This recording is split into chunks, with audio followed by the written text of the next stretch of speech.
नमस्कार दोस्तों, stock market studies में फिर से एक बार आपको बहुत-बहुत स्वागत है। तो आज मैं फिर से आपके सामने कुछ इम्पोर्टेंट कंपनी का अपडेट शेयर करने वाला हूँ, तो वीडियो को पूरा लास्ट तक देखिएगा। और अभी तक आपने चैनल को सब्सक्राइब नहीं किया तो ज़रूर कर लीजिएगा। कंटिन्यूअसली इन्फॉर्मेशन और अपडेट्स पाने के लिए चैनल के ऊपर बने रहिएगा। तो चलो देख लेते हैं कौन सा कंपनी है इस वीडियो के अंदर। फर्स्ट जो कंपनी है जिसके बारे में चर्चा करूँ उसका नाम है आईआरसीटीसी।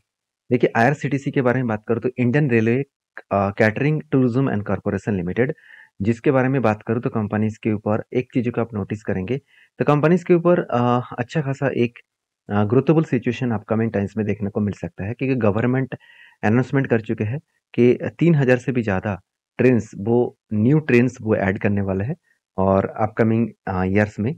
तो सोचिए, जब 3000 से भी ज़्यादा न्यू ट्रेन ऐड हो जाएगा तो डायरेक्टली फ़ायदा आईआरसीटीसी को ही होगा, क्योंकि ऑनलाइन टिकट बेचने वाला इंडिया में नंबर वन कंपनी कौन है और जिसका राइट सबसे ज़्यादा है वो कौन है? आईआरसीटीसी।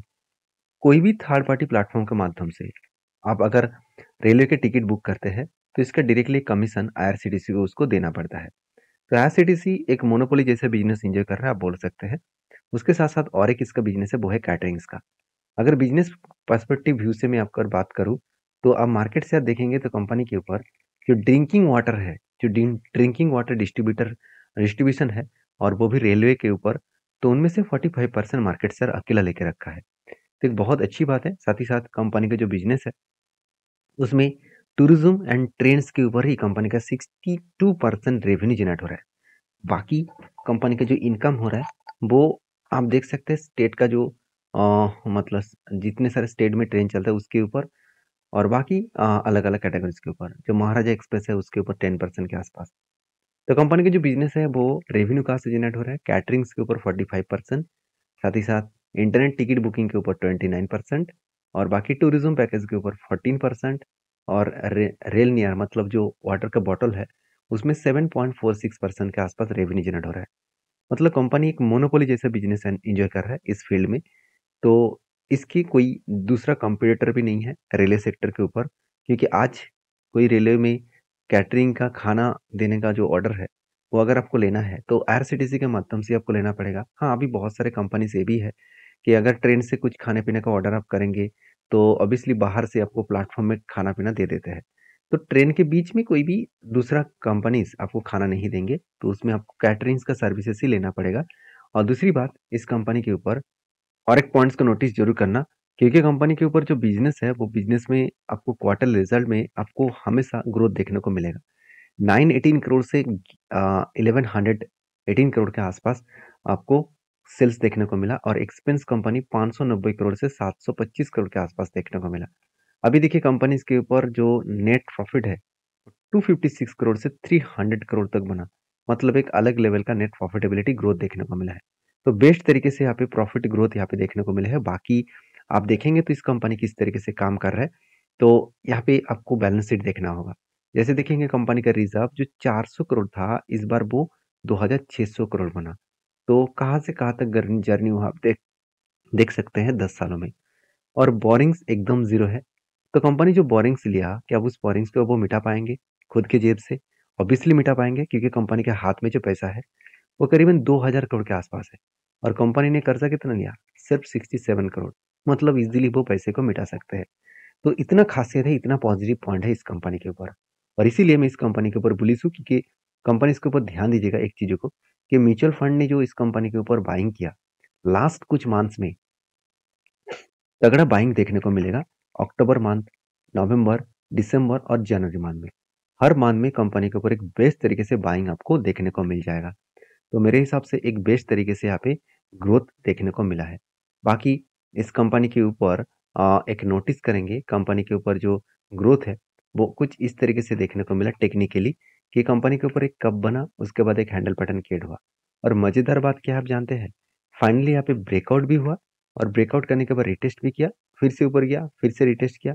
यहाँ पे देखिए, एक बार, दो बार, तीन बार रिटेस्ट किया, चार चार बार रिटेस्ट किया।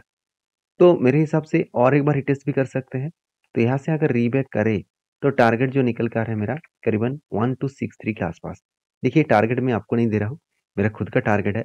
मैं टारगेट को इसीलिए लेकर चला हूँ क्योंकि यहाँ पे जो कप का जो साइज है, इस कप का साइज को मैंने मार्किंग किया और ऊपर साइड में बिठा दिया।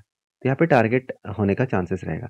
बाकी यहाँ पे जो टारगेट का रेंज है, इस रेंज के बारे में बात करूँ तो कंपनी का जो लाइफ टाइम हाई है, उसी लाइफ टाइम हाई के नीचे टारगेट बना है। तो पॉसिबिलिटी ज़्यादा है, यहाँ से वो टारगेट को अचीव करने का कोशिश करेंगे। बाकी आपकी क्या राय है? ज़रूर मुझे कमेंट्स करके बताना। नेक्स्ट जो कंपनी उसका नाम है केपीआईटी टेक्नोलॉजीज़ लिमिटेड। देखिए केपीआईटी टेक्नोलॉजीज़ लिमिटेड कोई छोटा-मोटा कंपनी नहीं है। अभी 43,000 करोड़ के आसपास मार्केट कैप हो चुके हैं। देखिए कंपनी के ऊपर 1 साल में 1 साल नहीं लास्ट 3 इयर्स में कोविड से लेकर सबसे ज़्यादा धमाका परफॉर्मेंस केपीआईटी के ऊपर ही देखने को मिला। क्योंकि केपीआईटी के ऊपर धमाका होने के पीछे 2 रीज़न है। पहली बात, कंपनी का जो बिज़नेस है, उस बिज़नेस के बारे में बात करूँ तो आप ध्यान दीजिएगा, कंपनी का जो बिज़नेस है वो फ्यूचर डेवलपमेंट एंड जो इंटीग्रेशन है, उसके ऊपर कंपनी काम कर रहे हैं। मतलब जो जितने सारे ऑटो सेक्टर है, उस ऑटो सेक्टर के बेसिस में ऊपर काम कर रहे हैं। क्लाउड बेसिस कंपनी जो कनेक्टेड सर्विसेज है, उसके ऊपर 19% के ऊपर काम कर रहा है और आर्किटेक्चर के ऊपर कंपनी 18% काम कर रहा है। मतलब कंपनी के ऊपर जो ग्रोथ है, वो एक अलग लेवल में हो रहा है। साथ ही साथ कंपनी का जो प्रोडक्ट इंजीनियरिंग सर्विसेज है, उसमें 93% के आसपास ग्रोथ देखने को मिला और बाकी जो प्रोडक्ट ऑर्गेनाइजेशन है, उनमें से 7% के आसपास यहाँ पे ग्रोथ देखने को मिला। तो मेरे हिसाब से एक बेस्ट तरीके से यहाँ पे ग्रोथ इस कंपनी के ऊपर देखने को मिला। हाँ, एक वीकनेस पॉइंट ज़रूर है, क्योंकि आज इस कंपनी टोटली ऑटो ज़्यादा से ज़्यादा कंपनी ऑटो सेक्टर के ऊपर डिपेंडेंट है। तो ऑटो सेक्टर कल अगर फिर से 2018 के बाद जिस तरीके से गिरावट का माहौल देखने को मिला था, अगर फिर से उसी तरीके से माहौल देखना स्टार्ट हो जाएगा, तो कंपनी के ऊपर खतरा बनेगा। आप खुद ही देख लीजिए, कंपनी के देखिए पैसेंजर जो कार्स है उसमें 81% और कमर्शियल जो कार्स है उसमें 18% का बिज़नेस कर रहा है। तो यहाँ पे कार नहीं बेच रहा है, वो टेक्नोलॉजी सर्विसेज दे रहा है। तो यूरोप में 40%, रेस्ट ऑफ वर्ल्ड में कंपनी 35% और यूएसए में 23% आईटी सर्विसेज दे रहा है और वो भी गाड़ी कंपनी को। तो अब सबसे ज़्यादा यूरोप में क्यों? क्योंकि यूरोप में सबसे ज़्यादा गाड़ी बनाने वाला कंपनीज है। तो कहने का मतलब है कंपनीज के ऊपर एक हाई ग्रोथेबल सिचुएशन देखने को मिलेगा। बाकी आपके क्या ओपिनियन है ज़रूर मुझे कमेंट्स करना, क्योंकि इस कंपनी के ऊपर जो ग्रोथ है वो आपको क्वार्टरली रिजल्ट में ज़रूर दिखेगा। आपको किसी भी एक क्वार्टर में ऐसे नहीं दिखेगा कि कंपनी पिछले क्वार्टर को बीट नहीं कर पाए। लगातार सेल्स को बढ़ाते चले गए, एक्सपेंस को कंट्रोल किया, उसके बाद नेट प्रॉफिट 43 करोड़ से 70 करोड़, 104 करोड़, 150 करोड़। एक अलग लेवल का प्रॉफिटेबिलिटी ग्रोथ यहाँ पे देखने को मिला।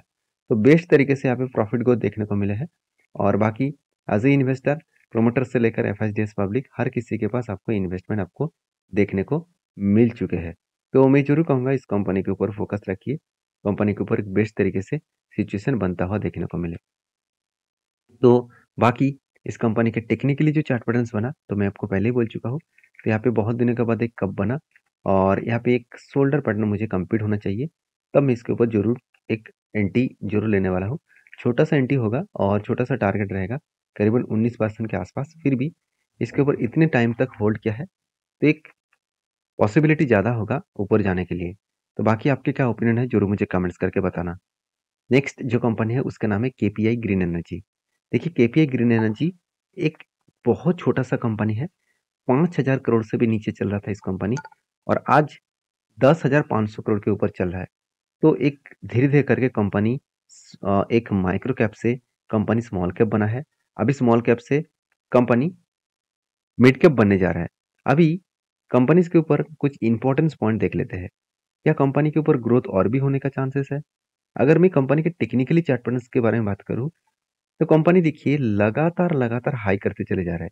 कंपनी के ऊपर जो अपडेट था, एक्चुअली जो अपडेट था कंपनी के ऊपर बोनस का, तो बोनस मिला था। बोनस के बाद कंपनी के ऊपर करेक्शन हुआ, उसके बाद देखिए फिर से रिकवरी कर दिया। मतलब एक वी शेप में कंपनी रिकवरी किया। तो मुझे लग रहा था कि जिस तरीके से करेक्शन हो रहा है तो यहाँ पे कप विद हंड्रेड पैटर्न्स बनाएगा और उसके बाद ब्रेकआउट होगा तो मैं एक एंटी जरूर लूंगा।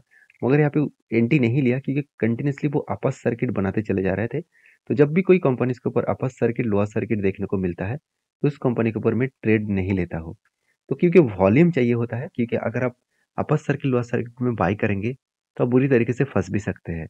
बाकी इस कंपनी के ऊपर एक अलग लेवल का ग्रोथेबल सिचुएशन देखने को मिल सकता है फ्यूचर में, क्योंकि ग्रीन एनर्जी के ऊपर काम कर रहा है और गवर्नमेंट सोलर प्रोजेक्ट के ऊपर जितने सारे कंपनी काम कर रहे हैं उसको बहुत सारे छूट दिया गया है, बहुत सारे टैक्सेस कम किया गया है और पीएलएस स्कीम के माध्यम से उसको एक्स्ट्रा बेनिफिट भी दिया जा रहा है, क्योंकि उस सेक्टर का ग्रोथ होना चाहिए, क्योंकि गवर्नमेंट का टारगेट है 2030 के अंदर India 500 gigawatt 500 gigawatt total project जो है इसको अचीवमेंट करने वाला है, और वो भी टोटली रिन्यूएबल एनर्जी के ऊपर। ऐसे नहीं कि जो फॉसिल फ्यूल है उसको जलाकर जो मतलब इलेक्ट्रिसिटी जनरेट किया जाता है उसके ऊपर नहीं है। तो यहाँ पे रिन्यूएबल एनर्जी के ऊपर, जहाँ पे हाइड्रो प्रोजेक्ट है, जहाँ पे देखा जाए तो सोलर प्रोजेक्ट है, जहाँ पे विंड प्रोजेक्ट है, तो इस तरीके से प्रोजेक्ट के ऊपर कंपनी का गवर्नमेंट का टारगेट है। तो उस बेसिस में कंपनी लगातार ग्रोथ करते चले जा रहे हैं। तो केपीआई ग्रीन के ऊपर फोकस रखिए। कंपनी कोई बेकार कंपनी है। 2 पॉइंट्स वीकनेस है, मैं बार-बार बोलता हूँ। पहली बात, कंपनी का डेप्थ बहुत ज़्यादा है। दूसरी बात, कंपनी का जो होल्डिंग है उसमें प्लेजिंग 45% के आसपास है। मतलब प्लेजिंग भी ज़्यादा है, कंपनी का डेप्थ भी ज़्यादा है। ये दोनों कारण में कंपनी के ऊपर एक प्रेशराइज़ बनता हुआ देखने को मिल सकता है। बाकी कंपनी जितना कर्जा लिया, उस कर्जे को वो धीरे-धीरे करके मिटाने का कोशिश ज़रूर करेंगे, क्योंकि आज कंपनी को बिज़नेस को खड़ा करने के लिए इस तरीके से कर्जा लिया गया। कल बिज़नेस अगर एक स्टेबल सिचुएशन में आ गया, तो वो कर्जे को धीरे-धीरे करके मिटा भी देंगे, क्योंकि कर्जा लेने के बाद भी कंपनी अच्छा खासा प्रॉफिट को जनरेट कर रहा है। हर साल में कंपनी खुद के प्रॉफिट को बढ़ाते चले जा रहे हैं। एक बेस्ट कंपनी बन सकता है।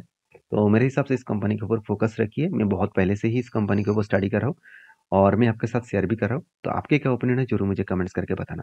नेक्स्ट जो कंपनी है उसके बारे में सॉरी नेक्स्ट जो वीडियो है उसके बारे में फिर से मैं कुछ कंपनीज़ के अपडेट लेके आऊँगा। तो उससे पहले आपके कौन-सा कमेंट्स है, मुझे ज़रूर कमेंट करना, और आप किस तरीके से कंपनीज़ के ऊपर काम कर रहे हैं, ज़रूर मुझे कमेंट्स करके बताना।